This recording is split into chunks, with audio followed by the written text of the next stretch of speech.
Le dernier conflit mondial, par sa brutalité, a métamorphosé les sociétés et va rendre possible des changements de grande ampleur. Sur ces ruines sont posées les bases de la nouvelle architecture qui va piloter la croissance. Au niveau de l'organisation de la production, du rôle de l'État, des stratégies syndicales et de la législation du travail. La Grèce, après son adhésion à l'OTAN, signe un accord l'associant au marché commun, ce qui est dans l'ordre des choses.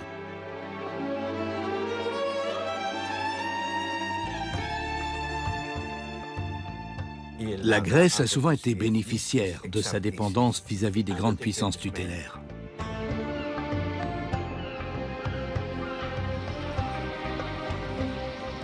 La présence américaine en Grèce signifie la non-adhésion du pays au bloc soviétique.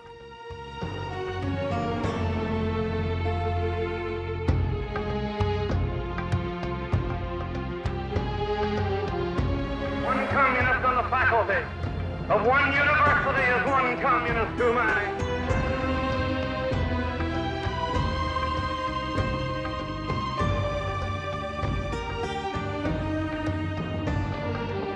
Les soldats grecs reviennent de la guerre de Corée, où ils ont combattu l'ennemi communiste. L'URSS est devenue la deuxième puissance atomique.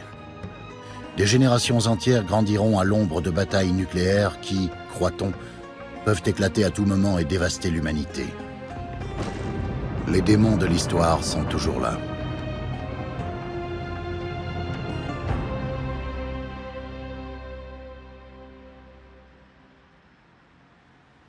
But for us, we have a train to catch. Because Europe is now moving ahead so fast, there's a real danger of being left behind.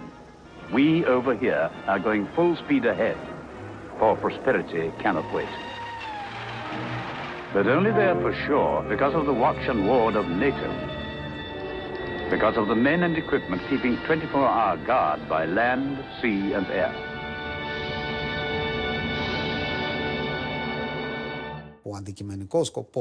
L'objectif déclaré de l'économie grecque de 1953-1973, c'est d'encourager par tous les moyens les investissements, principalement dans l'industrie, mais aussi dans les secteurs affiliés, c'est-à-dire la production d'électricité, les transports et la communication générale.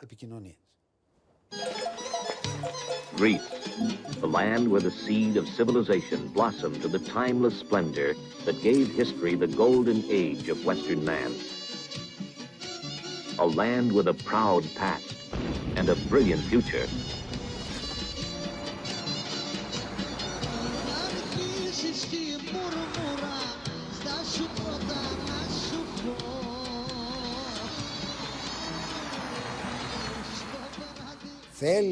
Les politiques veulent bien l'augmentation de la consommation.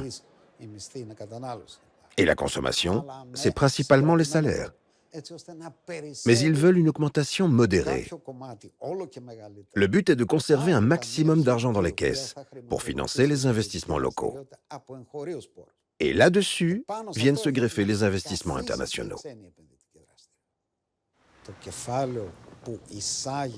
Pour tous les capitaux étrangers investis en Grèce. Sur base de la loi de 1953, l'État offre une garantie constitutionnelle.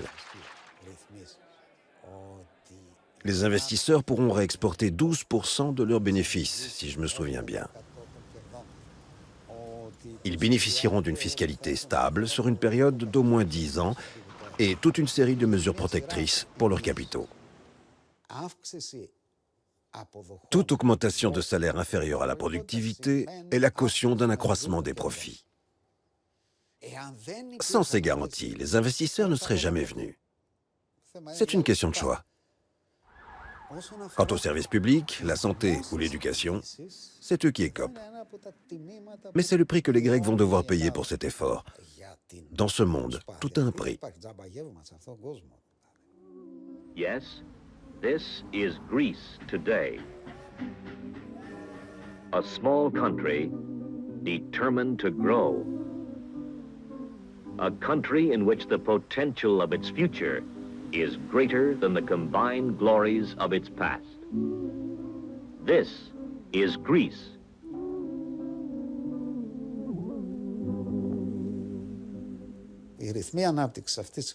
Durant une vingtaine d'années, la Grèce aura le taux de croissance le plus élevé d'Europe.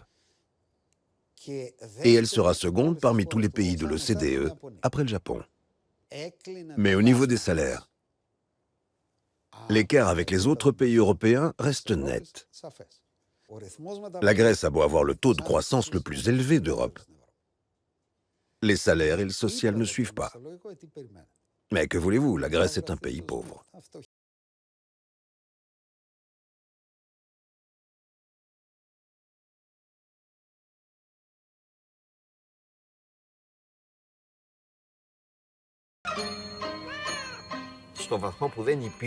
À partir du moment où il n'y avait pas des capitaux grecs en suffisance pour investir dans l'économie, pour subventionner l'acquisition d'équipements industriels, de nouvelles technologies et augmenter ainsi la productivité, que restait-il? Il ne restait que le travail de chacun. C'est-à-dire qu'en 1949-50 et jusque dans la fin des années 60, une famille pauvre, de gauche, dont l'entrée dans la fonction publique lui était interdite, achetait une machine à tricoter et fabriquait des gilets pour femmes et des pullovers pour hommes pour gagner sa vie.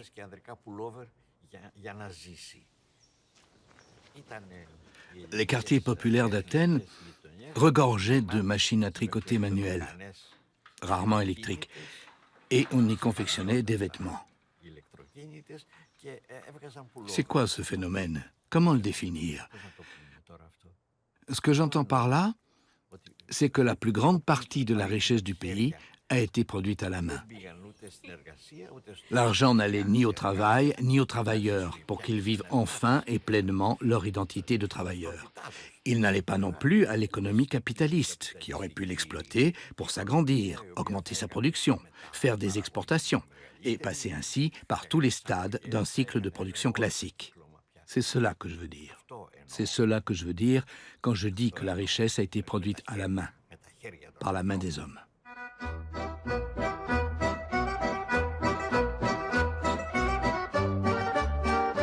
On se met au travail, avec la promesse d'un salaire en hausse régulière. Les classes sociales se construisent autour des biens de consommation et l'American Way of Life transforme le tissu social européen, ses croyances et ses objectifs.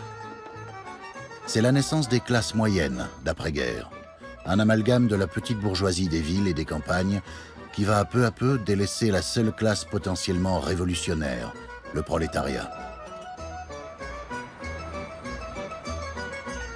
La monarchie assoit son pouvoir. Le roi Paul Ier, neveu de l'ex-Kaiser Guillaume II d'Allemagne, et sa femme Frédérica de Hanovre, hitlérienne notoire, vont contrôler plusieurs gouvernements grecs, plus ou moins autoritaires, avec l'aide de la CIA. Ce n'est pas tant les dépenses de la monarchie qui sont en cause, mais bien ces ingérences politiques qui mettent le pays sans dessus-dessous. Il ne faut pas non plus omettre la responsabilité du palais dans les abus de toutes sortes qui ont provoqué tant de mécontentement et d'amertume contenue. Cela aussi a un coût. Mais dans le fond, la monarchie n'a influé sur le développement économique du pays qu'indirectement.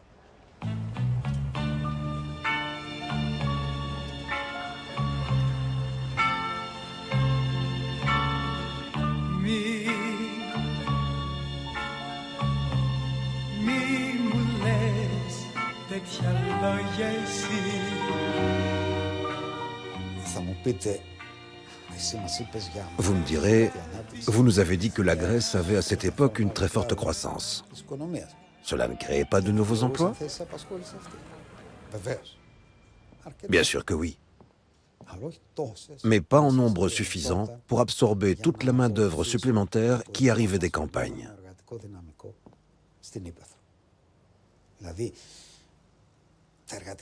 Cette masse de gens qui quittaient la province était si grande et dans l'absolue nécessité de trouver un emploi.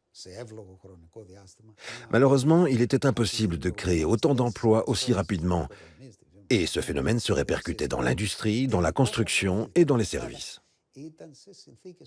L'économie grecque n'a pu atteindre le plein emploi qu'en 1972.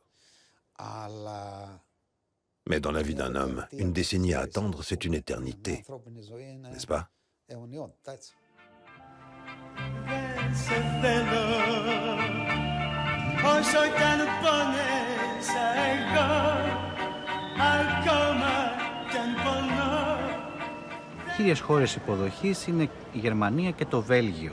Les principaux pays d'accueil sont l'Allemagne et la Belgique. En Allemagne, il y a un problème tout particulier. La mémoire de la guerre est encore vivante, et les Grecs émigrés vivent dans un pays où ils côtoient les responsables de la mort d'un parent ou d'un proche. C'est une relation difficile. Un Grec me racontait, lors d'un voyage récent à Berlin, que pour lui, la chose la plus difficile à vivre était les défilés militaires. Il ne l'a jamais dit publiquement. Il a vécu avec ça. Parce qu'il avait une autre priorité, faire étudier ses enfants. Vous savez, très souvent des mécanismes d'autocensure se mettent en marche, surtout lorsqu'on appartient à une minorité, et qui plus est à une minorité ouvrière dans un pays étranger.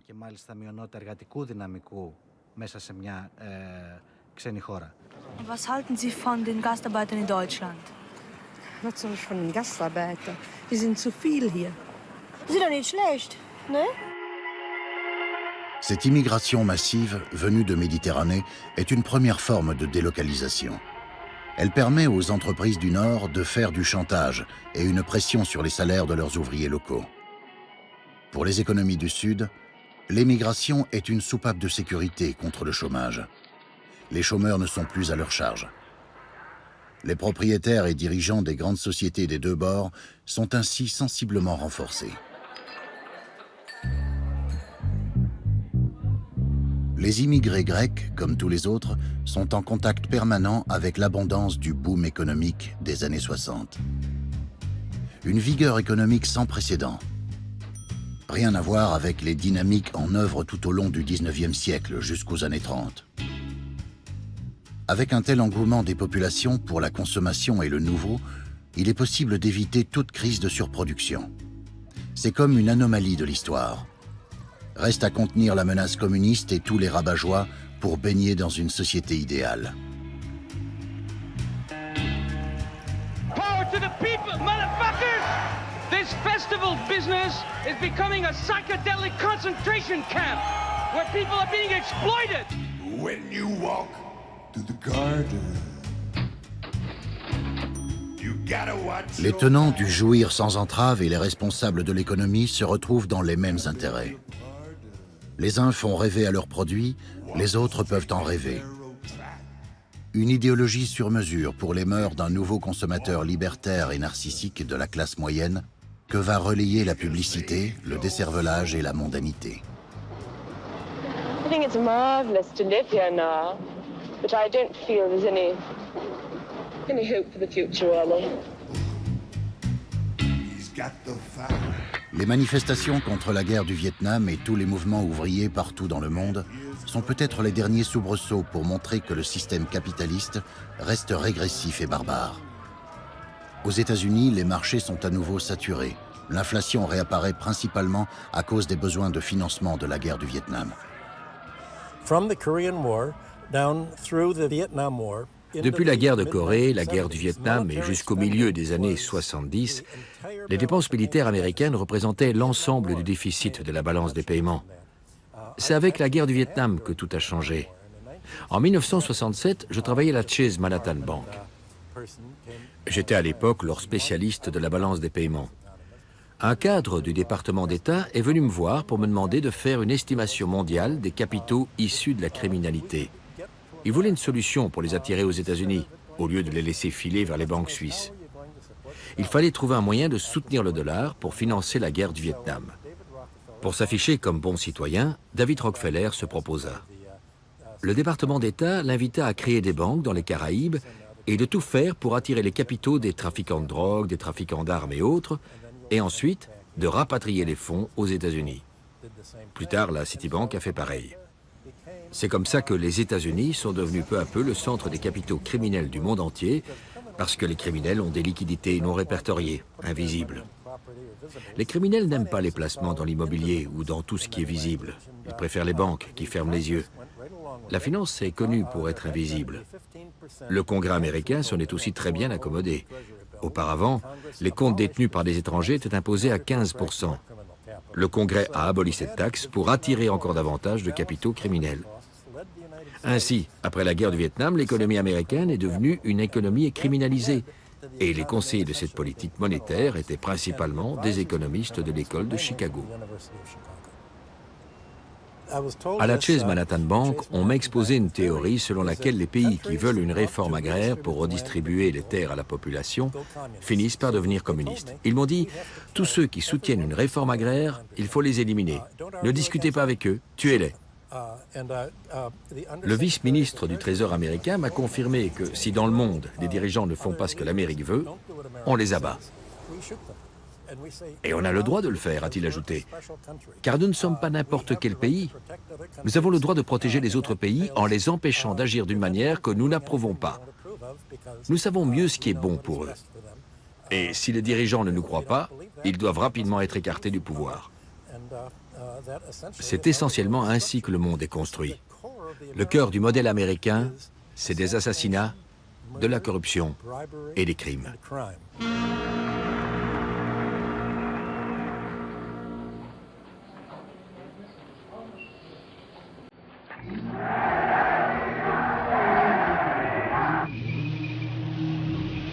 En Grèce, les manifestations ébranlent le système en place.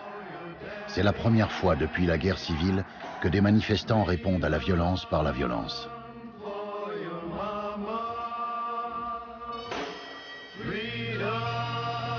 Ni les partis de gauche ni les syndicats ne peuvent contenir la vague de mécontentement de la société, comme un peu partout en Europe.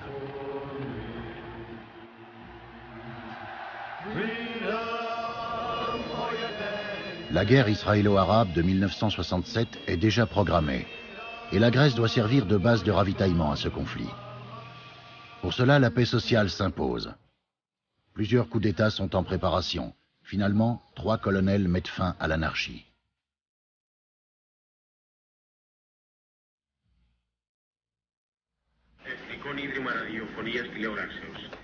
Ανακοινούται ότι από τις 11:30 ώρες εκηρύχθη ο στρατιωτικός νόμος καθάπασαν την επικράτεια.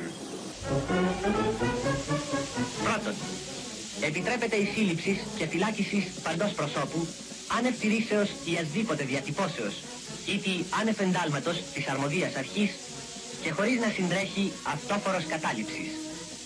Δεύτερον, απαγορεύεται η σύσταση ή ουδήποτε συνεταιρισμού επιδιώκοντος συνδικαλιστικούς σκοπούς. Η απεργία απαγορεύεται απολύτως. Τρίτον, απαγορεύεται πάσα συνάθρησης ή συγκέντρωσης εν κλειστό χώρο ή εν υπέτρο. Πάσα τι αυτή θα διαλύεται δια των όπλων. Τέταρτον, πάνε άτομων ανεξαρτήτως ιδιότητος δύναται να εισαχθεί... Je crois que c'est la meilleure solution parce qu'on est fatigué de toutes ces histoires-là et peut-être ces gens-là ont beaucoup de logique. Peut-être on va mettre les Grecs sous une discipline qu'on a besoin d'être mis.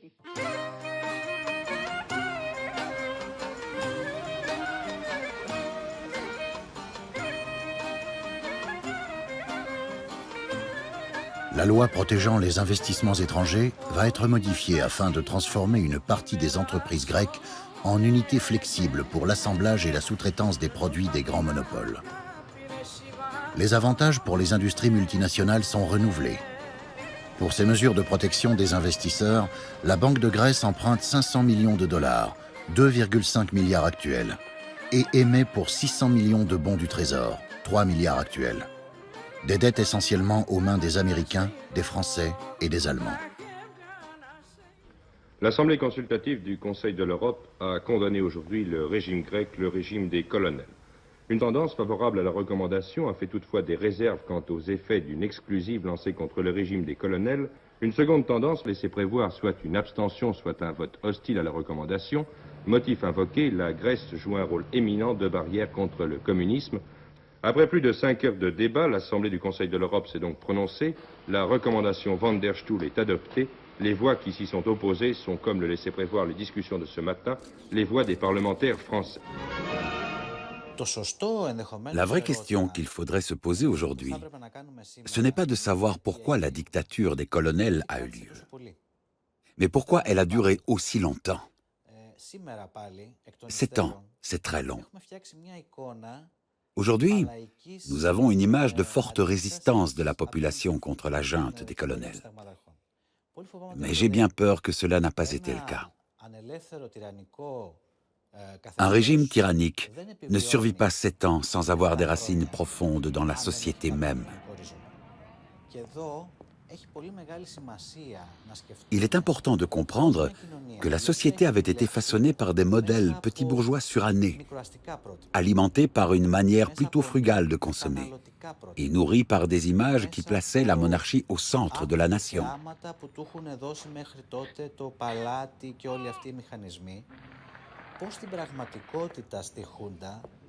Avec les colonels, elle se découvre des éléments culturels nouveaux qui lui correspondent mieux. La population adhère à ces éléments promus par la junte. Mais essentiellement, elle les accepte non seulement parce qu'ils lui parlent, mais également parce qu'ils sont englobés dans une époque de prospérité artificielle. Pour le dire simplement, la dictature distribue de l'argent. Εμπρός. Κέρδη πολλά, σίγουρα λεφτά και εισόδημα μεγάλο. Για μένα. Για μένα. Για μας. Λαχιοφόρο ομολογιακό δάνειο 1971. C'est d'ailleurs une des raisons pour laquelle, après la dictature, la Grèce voit sa dette publique exploser. Et ceci actuellement n'est pas assez souligné. Ζήτω το ελληνικό έθνος, ζήτω σαν ένοπλη δυνάμει.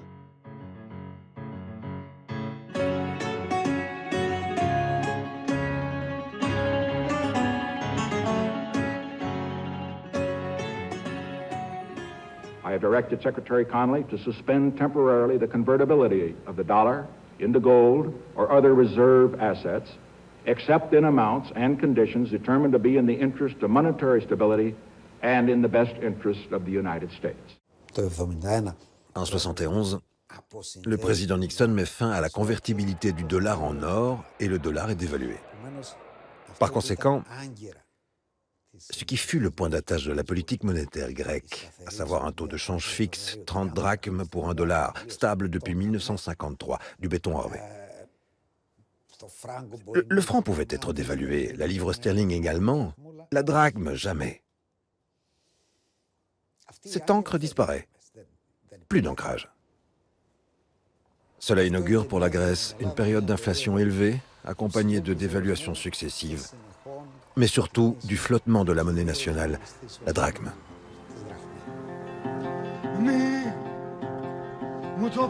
En Grèce, les jours de la junte des colonels sont comptés. Le pays se trouve pris dans le maelstrom de la nouvelle crise de ralentissement de l'économie mondiale. La junte y répond par une diminution drastique des salaires et des dépenses publiques dans tous les domaines. Mais nous étions entrés dans une autre réalité, et personne en Europe n'était en mesure de concurrencer les salaires des pays du tiers-monde. Après l'échec du coup d'État dirigé contre le gouvernement chypriote et la révolte étudiante de l'école polytechnique, les États-Unis leur tournent définitivement le dos.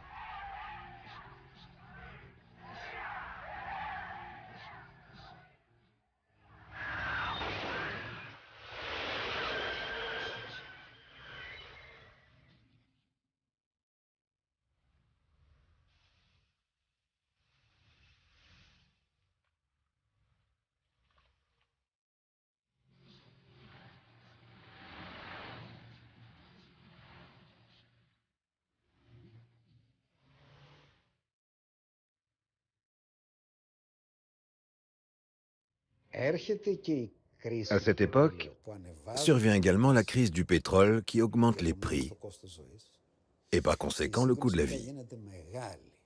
Alors la confrontation devient acharnée. Le problème est qui va payer le coût de la hausse du prix du pétrole et des matières premières? Le salaire ou les profits? Le salaire ou les profits?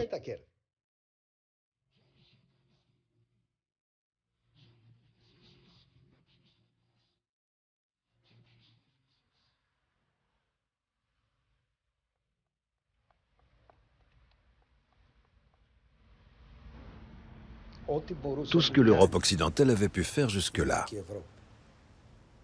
c'est-à-dire investir massivement dans la technologie existante et baisser les coûts de production grâce par exemple à l'exode rural, tout ce qu'elle pouvait faire, elle l'a fait. À partir de là, elle devait suivre une autre voie si elle souhaitait obtenir de nouveaux gains de productivité. Elle devait explorer de nouveaux domaines, de nouvelles technologies. Elle devait organiser le marché du travail différemment, gagner d'autres pays. Le plus important à comprendre, c'est qu'à partir des années 70, le capitalisme subit un bouleversement majeur. Il y a deux axes à ce changement. Le premier est géographique. Le capitalisme déménage. Les grandes industries décident de quitter les régions où elles sont nées et où elles se sont développées. L'Europe occidentale, l'Amérique du Nord et le Japon. Nous n'avions jamais connu ça avant, à cette échelle. Deuxièmement, cette délocalisation a une signification. Les grands industriels ne vont plus payer des salaires en hausse constante. Ils n'y sont plus contraints. En Occident, les salaires ont augmenté tout au long des 100-150 dernières années, surtout aux États-Unis. C'était un accord. Après beaucoup de luttes entre capitalistes et ouvriers, les entreprises ont consenti aux travailleurs un confort de vie en croissance régulière. Bien sûr, l'accroissement des revenus n'a pas été aussi rapide que les gains de productivité et les profits. Toutefois, les salariés ont atteint un niveau de vie assez élevé. Dans les années 70, l'écart entre le niveau de vie des travailleurs en Occident et le reste du monde, l'Asie, l'Afrique, l'Amérique latine, était immense. Soudain, des centaines de millions de travailleurs vont entrer dans cette nouvelle économie ouverte et se retrouver en compétition avec tous les ouvriers occidentaux. Réfléchissez-y un peu. La demande de main-d'œuvre n'a pas changé.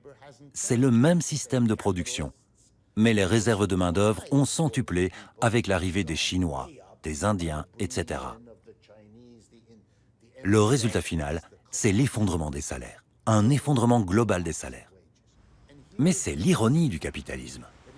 Si vous réduisez les coûts de production, soit par une réduction des travailleurs, soit par des baisses de salaire, vous ne pouvez plus vendre ce que vous avez produit parce que les gens n'ont plus d'argent pour l'acheter. La contradiction. La manière trouvée pour contourner cette contradiction depuis son début dans les années 70 jusqu'en 2008 a été de mettre en place un mécanisme fondamental au capitalisme pour retarder la crise. Ce mécanisme, c'est le crédit.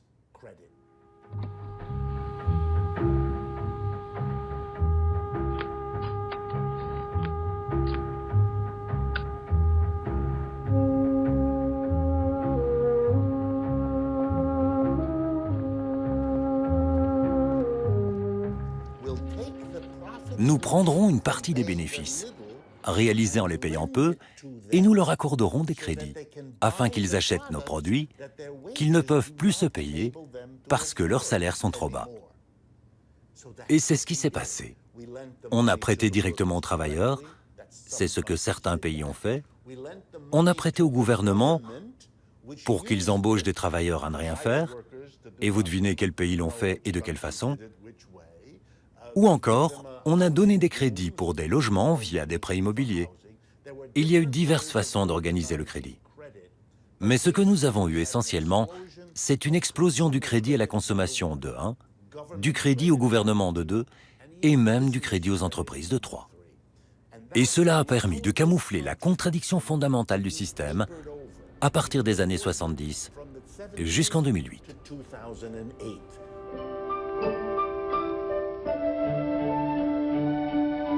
By the way things look as well as the way they perform.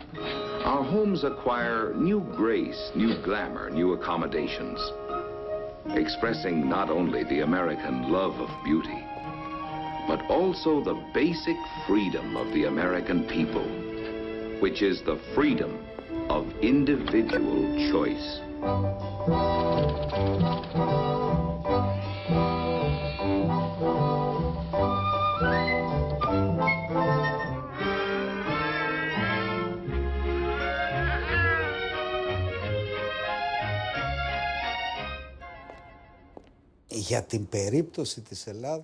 Dans le cas de la Grèce, je situerai le tournant économique en 1973. C'est là que la croissance rapide de l'économie grecque s'arrête. Le grand événement qui remet en question toute la stratégie industrielle que le pays a suivie jusqu'alors, c'est la crise pétrolière, qui multiplie par 4 le prix du pétrole. Outre les effets directs que cela peut avoir, cela déclenche la première récession que connaît la Grèce depuis la fin de la guerre. La croissance de la Grèce était fondée sur des industries à forte consommation d'énergie. La métallurgie, la chimie et les raffineries de pétrole sont des industries extrêmement gourmandes en énergie. Cela pouvait marcher tant que le prix des carburants était bas. Il ne l'était plus.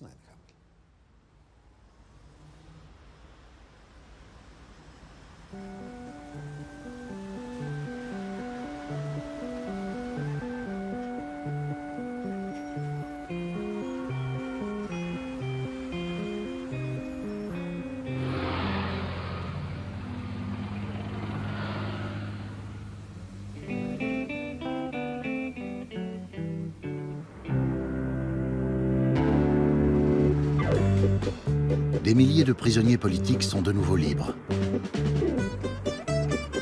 Un gouvernement civil est composé par les anciens ténors des partis traditionnels du pays.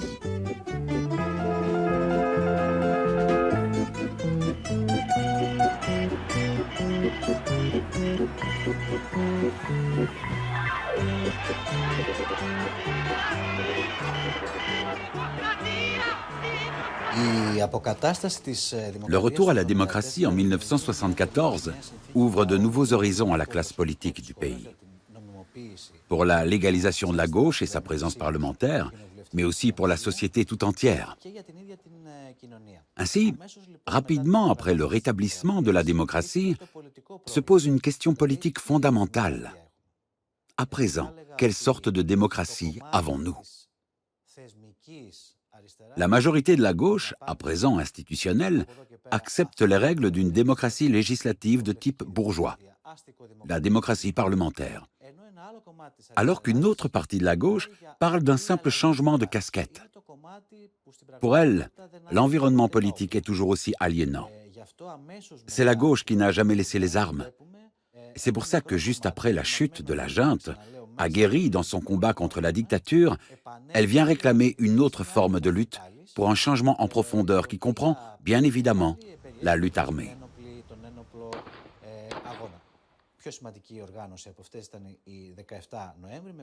Le groupuscule le plus connu est le 17 novembre, avec une période d'activité extrêmement longue, presque 40 ans. Ses premières cibles sont des individus liés à la dictature, dont 2 tortionnaires, et par la suite, des personnalités considérées comme appartenant à l'oligarchie grecque.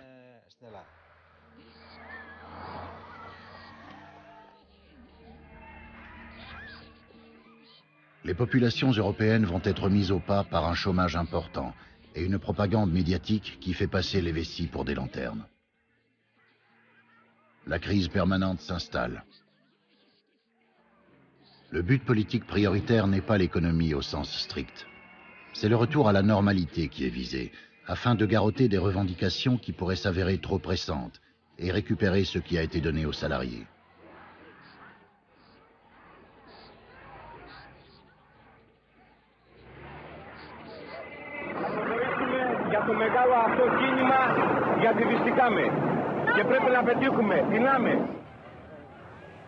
La chute de la dictature ouvre en grand la porte des revendications sociales si longtemps réprimées.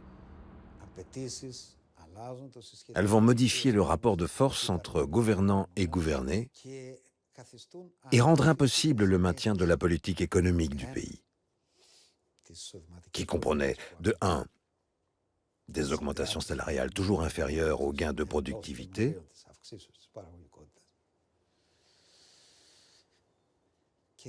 et de 2, une discipline budgétaire extrêmement stricte.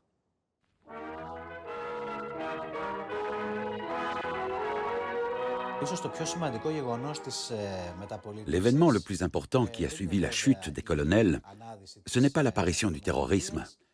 Ce ne sont pas non plus les grandes grèves et les manifestations massives, ni les troubles sociaux qui vont redonner à la population un rôle politique de premier plan.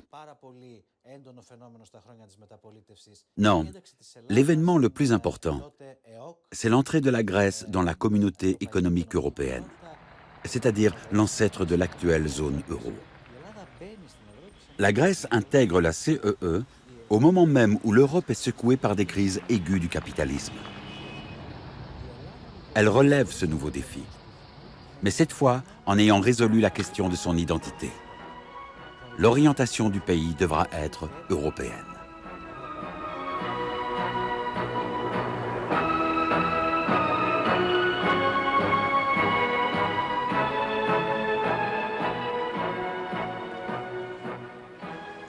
Je salue la présence parmi nous.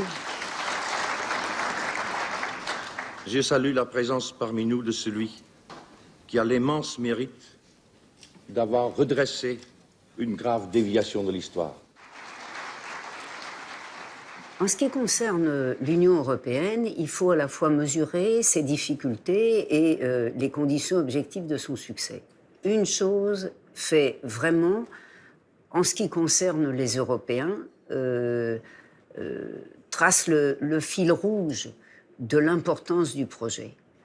C'est qu'il est beaucoup plus facile de faire la discipline des salaires et, quand c'est nécessaire, la casse des salaires à plusieurs que tout seul. Un spécialiste financier, qui est le directeur général français de la Banque des règlements internationaux, qui a joué un rôle si important depuis 1930, Roger Auboin, dit la chose suivante.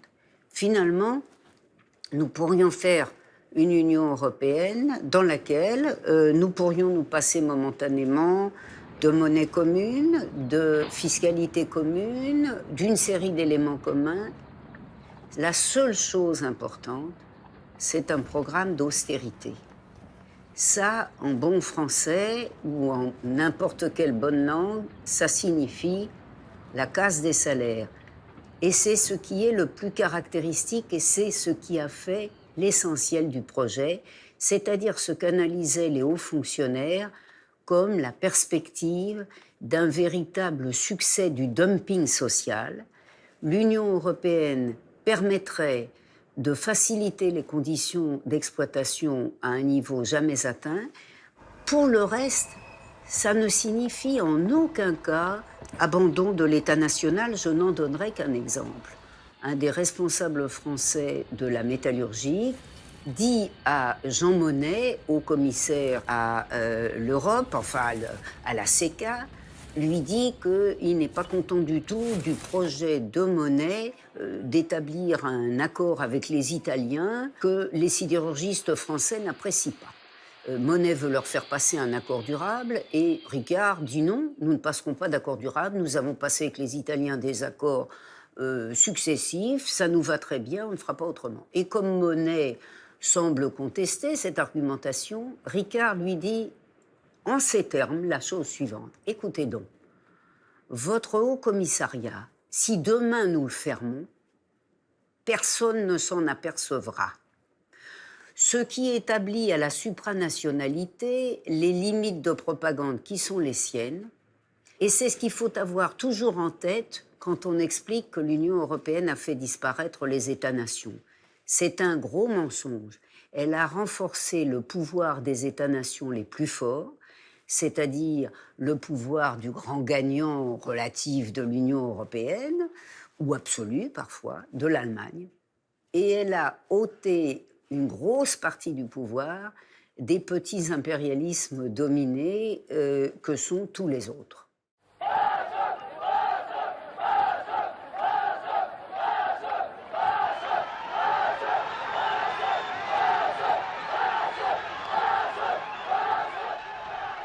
Συμφωνούμε με την κυβέρνηση μόνον σε ένα σημείο, ότι η απόφαση, η επιλογή της ένταξης της Ελλάδας στην κοινή αγορά είναι η πιο κρίσιμη απόφαση που έχει πάρθει για το έθνος. Είναι μια απόφαση η οποία πάρθηκε στον βωμό του ανήκομεν εις την Δύση. Δεν το επαναλαμβάνετε αυτό, με συγχωρείτε. Με συγχωρείτε, δεν το επαναλαμβάνετε, το αρχίζετε με αυτό. Η Ελλάδα ανοίξει τον δυτικό κόσμο. Θέλετε από παράδοση, θέλετε από συμφέροντα, ανοίξει τον δυτικό κόσμο. Όταν λοιπόν επαναλαμβάνεστε το ανήκουμε στην Δύση. Και βέβαια ανήκουμε στην Δύση. Προτιμούμε να ανήκουμε στους Έλληνες. Που ήδη άνοιξαν τηλεοφόρο για τον αγώνα που θα οδηγήσει στην αδέσμευτη λαϊκή κυριαρχία.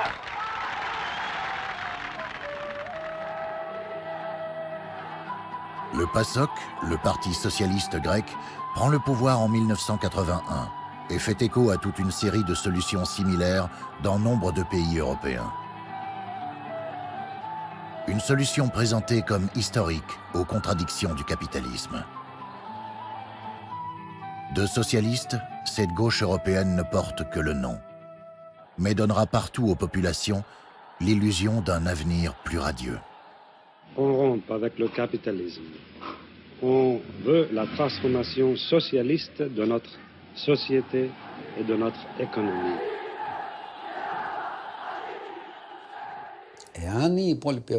Si le reste de l'Europe met du temps à s'adapter au nouvel environnement économique, la Grèce ne le fait pas du tout.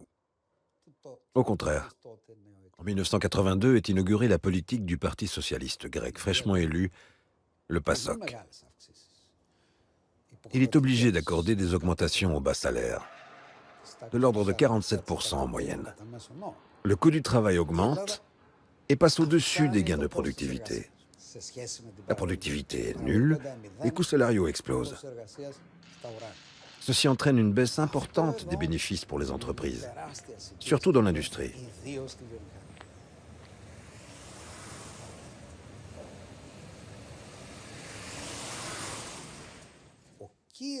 Déjà éprouvé par la crise pétrolière, tout le secteur est dans le rouge. Les investissements s'effondrent.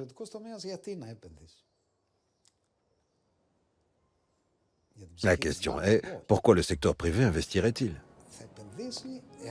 Pour le salut de son âme? Non. Pour investir, il lui faut des perspectives de profit. Il n'y croit pas. Même en cas de bénéfice, il serait obligé d'en redistribuer une trop grande partie par des augmentations de salaire. Ça ne vaut plus la peine d'investir en Grèce pour les entrepreneurs étrangers, et pour les entrepreneurs grecs, ça n'en vaut guère plus la peine. Mais c'est cela la nature même du système économique. Nous sommes tous dépendants des profits que le secteur privé peut espérer réaliser.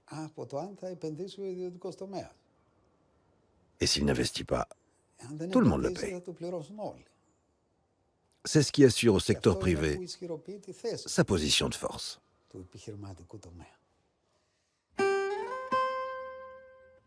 Nous entrons dans l'époque où le capitalisme est rendu désirable et sexy.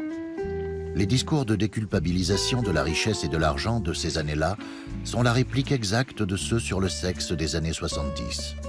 Se décoincer, se débarrasser des inhibitions et surtout transgresser les tabous moraux. Nous devenons des citoyens nouveaux qui calculent plus qu'ils ne se conforment aux règles, mais nous garantissons le maintien de coûts faibles et d'une productivité élevée. Nous formons à peine un peuple, mais plutôt un public de consommateurs-spectateurs et d'entrepreneurs-acteurs. Les pires exactions nous sont autorisées si elles font partie d'un bon calcul.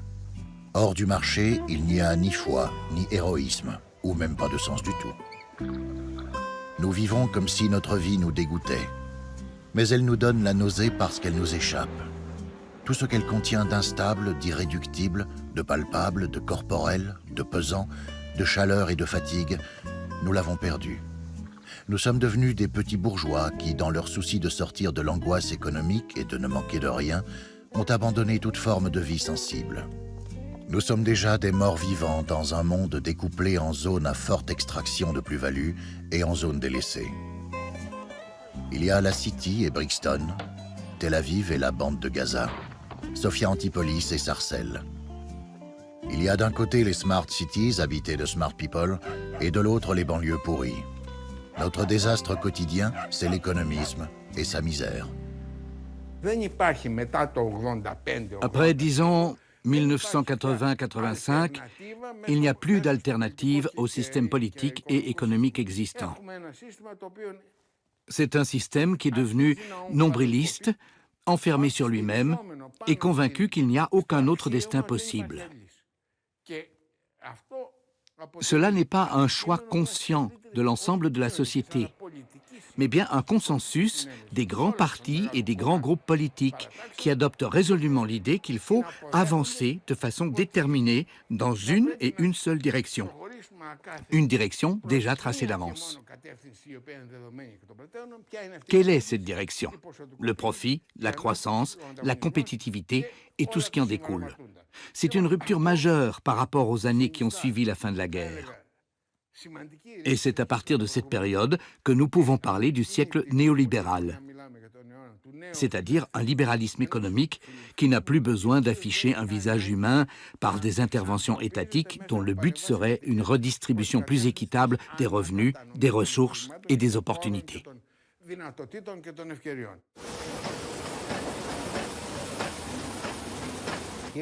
C'est toute l'importance de la théorie. On ne peut y échapper. L'importance des idées que les hommes ont des choses. Après la Deuxième Guerre mondiale, après la crise des années 30, après l'émergence de l'Union soviétique, vous aviez un programme en Europe, au Japon et aux États-Unis, consacré à débarrasser le monde de la manière de penser socialiste, marxiste. Il fallait à tout prix la détruire, littéralement la faire disparaître, quitte à tuer des gens. Il fallait faire du communisme une doctrine dangereuse, celle des traîtres, ou au service d'une puissance étrangère malveillante qui veut tout contrôler.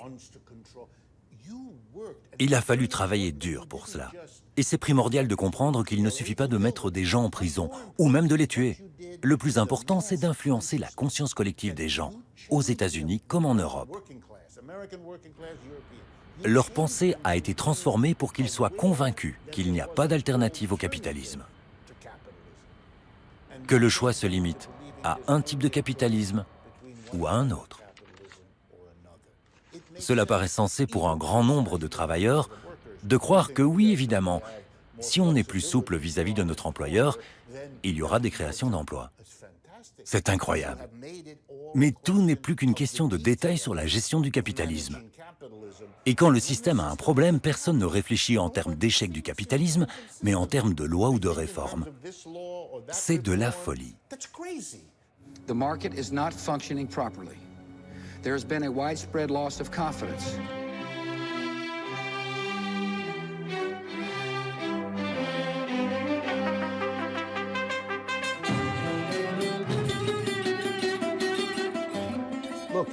La tragédie de la Grèce, le pays à qui nous devons le concept même de tragédie, est que la Grèce est une petite partie pauvre de l'Europe lorsque la crise a frappé. La Grèce a participé à emprunter de l'argent sans compter. Elle a fait ce qu'ont fait tous les autres. Tous les gouvernements du monde entier ont emprunté pour faire fonctionner le système.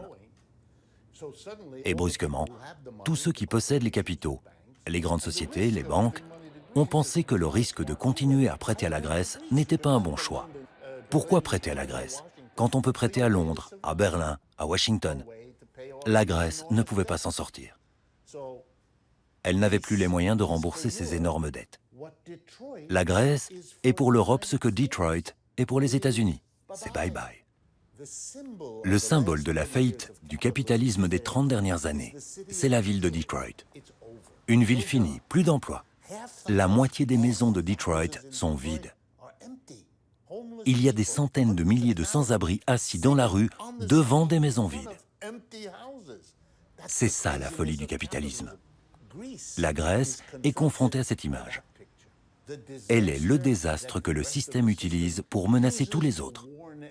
Le pire dans cette tragédie, c'est la mascarade, les mensonges. La Grèce et le Portugal, et l'Espagne et l'Italie. Voilà, regardez ce qui se passe là-bas. Et si vous ne suivez pas les règles édictées par le système, ce sera votre avenir à vous aussi.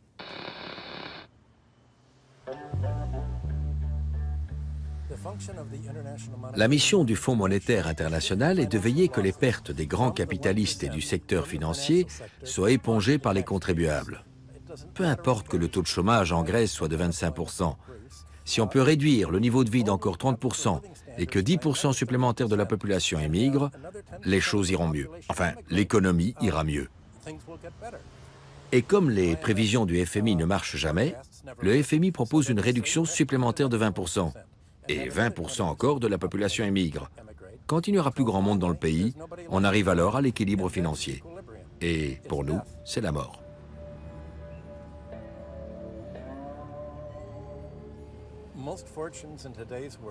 La plupart des fortunes du monde d'aujourd'hui se font en obtenant quelque chose pour rien. C'est ce qui est capital. Le but est de trouver les bonnes opportunités pour accaparer des richesses plutôt que de contribuer à en créer. Vous faites des bénéfices en endettant le reste de la population et vous leur soutirez des intérêts. Mais quand on laisse croître les dettes et les intérêts se multiplier, l'économie va fatalement se contracter sans fin. C'est la leçon de l'histoire de tout temps, dans tous les pays, depuis 5000 ans. Pourtant, depuis quelques années, elle est remplacée par une autre histoire tout en mensonge, qui raconte que le monde a toujours été comme il est aujourd'hui, que les règles imposées par les créanciers sont justes, parce qu'au fond, c'est ça le marché. Et il va se charger magiquement de réguler tout ça. On oublie de regarder la réalité. Les gens ne regardent plus ce qui leur arrive, ils ne se fient qu'aux théories économiques au lieu de se dire « Attendez une minute, je deviens de plus en plus pauvre ». Toute la croissance va au 1% de la population et il ne reste plus rien pour nous.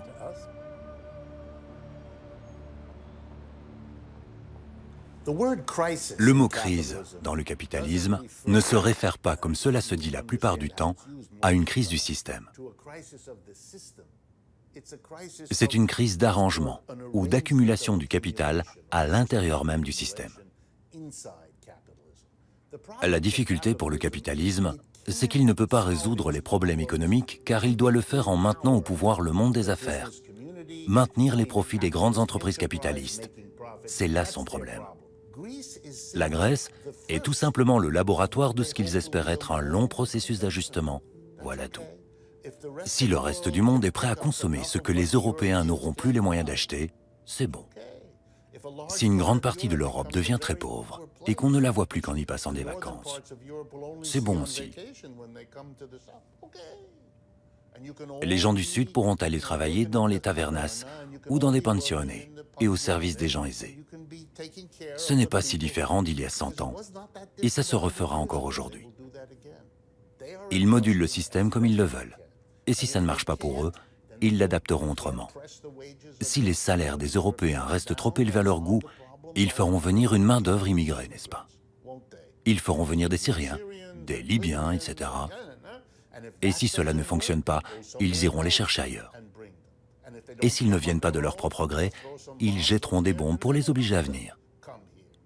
Par conséquent, est-ce une crise du système? Cela dépend uniquement du niveau de conscience de la masse des gens. S'ils décident que les problèmes du système et les solutions qu'ils trouvent sont inacceptables, alors vous aurez une crise du système. Sinon, vous n'aurez qu'une crise dans le système. Mais le système trouve toujours les moyens de s'en sortir, comme il l'a toujours fait. Si vous ne réfléchissez pas en ces termes, et que vous pensez qu'un jour, le système va toucher un point de non-retour, ça, c'est du fantasme. Ce n'est pas ainsi que les systèmes chutent. Plus ça change, plus c'est la même chose. Je ne sais pas pour la Grèce, mais le reste du monde s'ajustera péniblement, comme il l'a toujours fait. And what's that you're reading? Karl Marx? Surely you're not a communist. Do I have to be a communist to read Karl Marx? Well, if you're not a communist, what are you? Nothing. Nothing? I dislike all forms of government. But somebody must rule. And I don't like the word rule. Well, if we don't like the word rule, let's call it leadership. Leadership in government is political power. And political power is an official form of antagonizing the people.